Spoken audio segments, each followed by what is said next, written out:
Hey everybody, Elizabeth Nader back with you, Jersey First TV and the Nader Narrative. We are bringing you congressional candidates from all over New Jersey, one of the most important years for midterms. And I'd like to welcome to this program candidate in District 4, Steve Gray. Steve, welcome. Well, hey, Elizabeth, how are you? Thank you so much for having me on the show today. My pleasure. We are happy to have you here. We are happy to hear from you. We want the audience to get to know who you are, why you're running. So we're going to start with that because I think one of the most important things in understanding a candidate is why they are running, why throw their hat in the ring. You know, Steve, it's no small thing to run for Congress. This is a big deal. It's a lot of work, it's sacrifice, it's discipline, and you have to have a heart really for this country. So tell us why run for Congress and why now? Well, I'll tell you, I've been a FBI agent for 23 years, and working hard is just a part of the normal course of life for me. Going after criminals and terrorists and child molesters is no small feat, and you don't want to slow down ever when you're doing that. Right. The problem is that the FBI had basically turned to the left sometime after the Obama years, really turned to the left after the Comey years, and just recently, the FBI policies have become so woke and so liberal that it was almost impossible for FBI agents to do their jobs. So then you have that tied to January 6th and a few other incidences where basically the FBI had become the private law enforcement arm of the Joe Biden administration. Yeah. So I said, I can't do this any longer. And I needed to make a change. I'm not a politician. I'm just a hardworking guy. And I said, you know what? I told my wife, this country's going downhill fast. I've got to do something. So I stepped out of the FBI. I retired, and I decided to run for Congress because it's the only way that we're going to be able to change the FBI and the other intelligence agencies if we get somebody in Congress that has a voice that can do something about it. Well, that is a very unique view coming from the FBI and having served our country in that way. And I do think that there is general acceptance that at the top levels we have serious problems, but the rank and file FBI are good men and women who love our country. And so that frustration that you had seeing what the top brass were doing. So I am going to ask you then, I assume one of your initiatives in going to Congress and serving will be to address our intelligence agencies and what's gone wrong with them? Absolutely. That's a priority for me because the problem is that we have too much spying going on normal American citizens. And the FBI, the CIA, the NSA, they're basically injecting themselves into American life where they don't really belong with private citizenry. I mean, the FBI's job is to go after terrorists and criminals and that sort of thing, not political candidates or anybody involved in any type of political theater.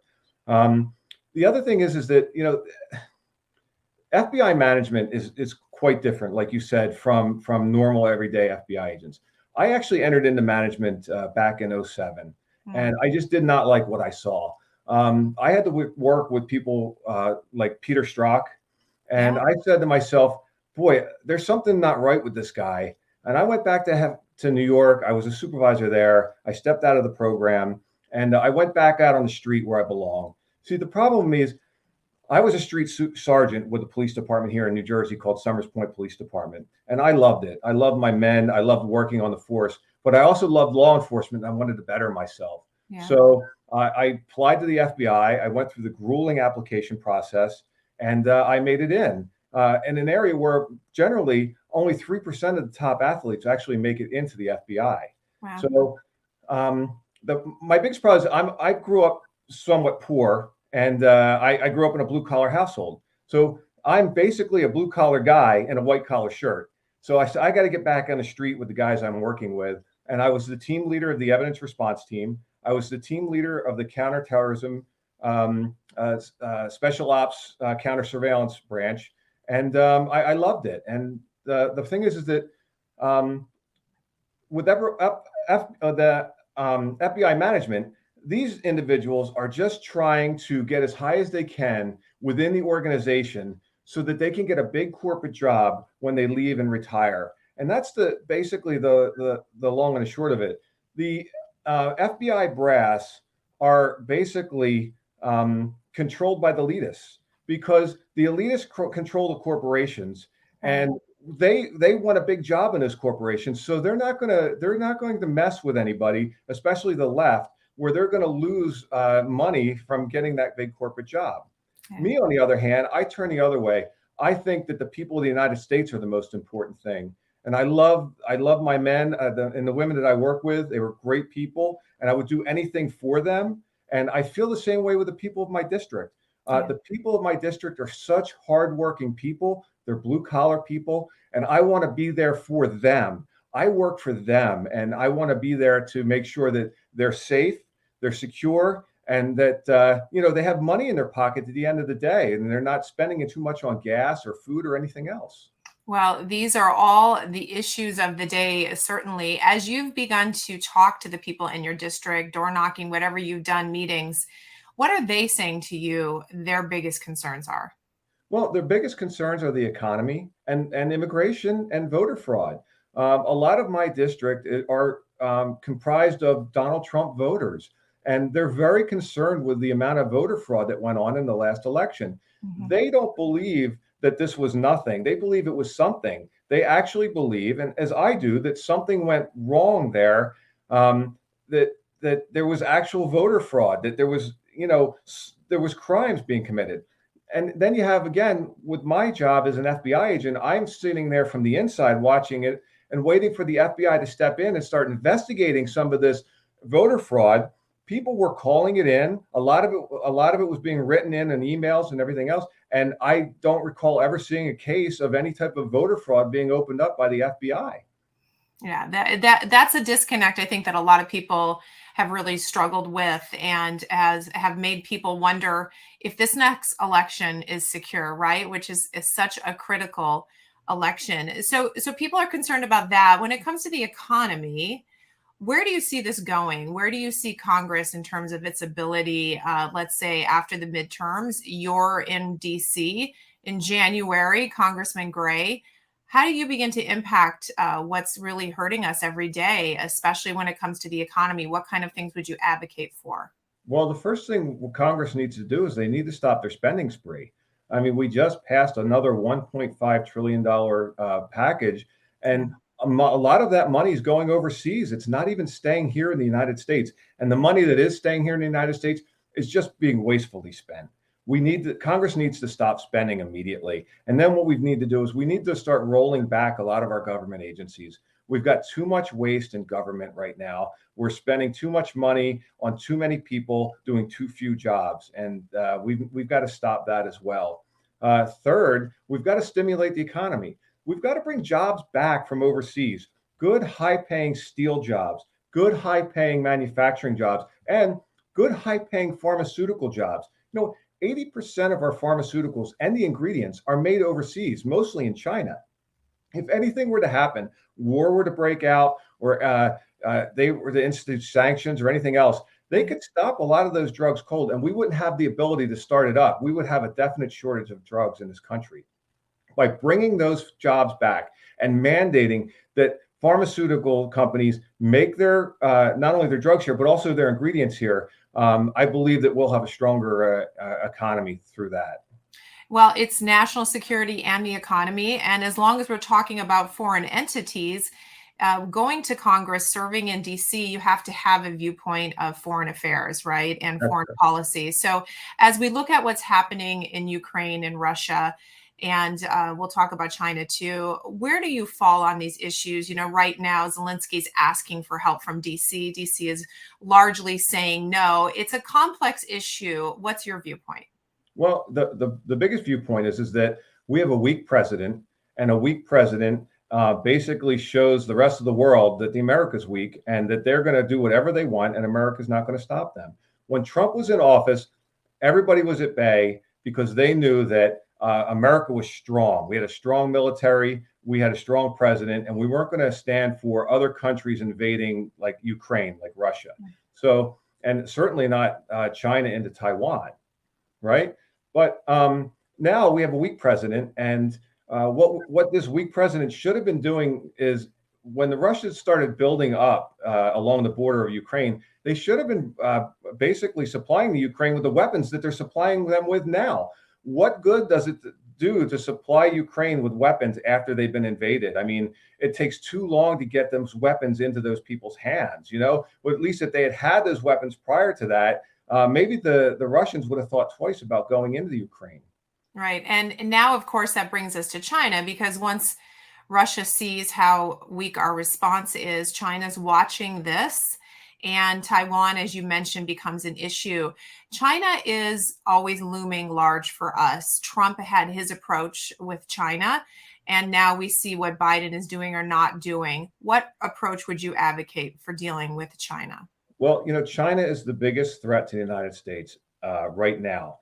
China is every day they enlarge their military, they add more ships, they add more planes, and what's fueling all of this are all of the manufacturing jobs that are in China right now. If we start moving those manufacturing jobs, especially from the United States, I mean, the elitists, Nike and other corporations, Coca-Cola, and they're all making their products there. We need to have them bring those high-paying jobs back to America and start making those goods here and start investing in America rather than investing in China. And that's the only way that we're gonna hold back China. I don't really believe that China is going to invade Taiwan. I worked Chinese counterintelligence for years with the FBI. I know exactly how they operate. First thing they do is they add their spies and their contacts into the government. And that's what they did with Hong Kong. And you see how Hong Kong kind of started to turn at the top government levels. And that's what they're trying to do with Taiwan. And Taiwan knows that. So they're fighting that off. The other thing is the Taiwanese Strait. It's going to be awful difficult for the Chinese to get across that strait and then make a landing on Taiwan. Can it be done? Absolutely, but it's going to be a heck of a battle if they try that. So you have a lot of knowledge about China, which is fascinating. Let's talk about COVID. The huge issue that suddenly disappeared once the war in Ukraine started. But obviously, it's hard to disconnect China from the COVID conversation. Did we handle all of that correctly? And what do you think we should have done differently? And going forward, should China pay for that? Yeah, that's a real mess. Well, listen, it's my belief that China made these in a lab, basically with U.S. money provided by Dr. Fauci, which is absolutely criminal. We should not be spending any of our money in any type of Chinese lab, period. The Chinese have plenty of money.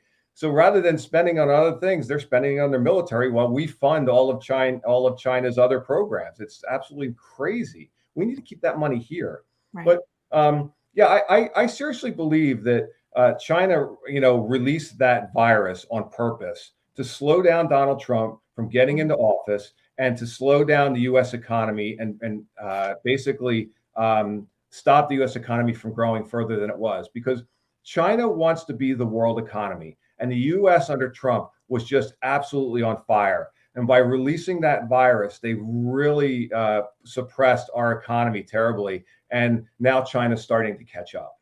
Yeah, absolutely. So true. So that brings me to a question of policy related to COVID, which is something that is, now on the top of everyone's mind, which is medical freedom, something that we didn't talk a lot before years ago. Related to what DC has tried to do in some of those areas, vaccine passports and mandating vaccines for workers and, moves that Biden has made, and also really involving all the mask mandates. Where do you stand in general on medical freedom issues? The government does not need to be involved in people's medical problems. Everybody, this is a free America. And a free America, we deserve to have those types of freedoms where the government doesn't tell us what to wear or put into our bodies. And right now, the big push is was to wear the mask, wear the mask. Well, I have a daughter who's in high school, and she struggled with that mask every day. And she also struggled with her education because of that mask specifically. Now multiply that times millions of kids across the United States, and that just put us behind educationally, behind all of these other countries. Number two, the government doesn't have the right to tell you what to put in your body. For years, the liberals were fighting against the rubella and mumps and measles vaccines. And all of a sudden they flipped, said, well, we have to put this in our body because the government told us to. That's absolutely crazy. We don't need the government telling us what to do with that at all. So you would stay away from anything that would emulate a vaccine passport or require workers to take a medication in order to keep their job. Well, absolutely. I waited to the last minute to get mine. The FBI told me that I needed to get a vaccine or they were going Right. to kick me out. I Right. waited to the very last minute. Well, I waited till like 11 o'clock at night to go onto the vaccine website and enter my information in. Well, I came into work the next day and the supervisor was standing at my desk and he wanted to know why I hadn't entered my information into the computer. Now, isn't that crazy? They knew exactly who hadn't done it. Well, I did do it and I had the proof of it and I showed him and all he said was, okay, Wow. yes. Wow. Isn't Big it? It's issue. crazy. It's crazy, and of course we're seeing it now with the military as well.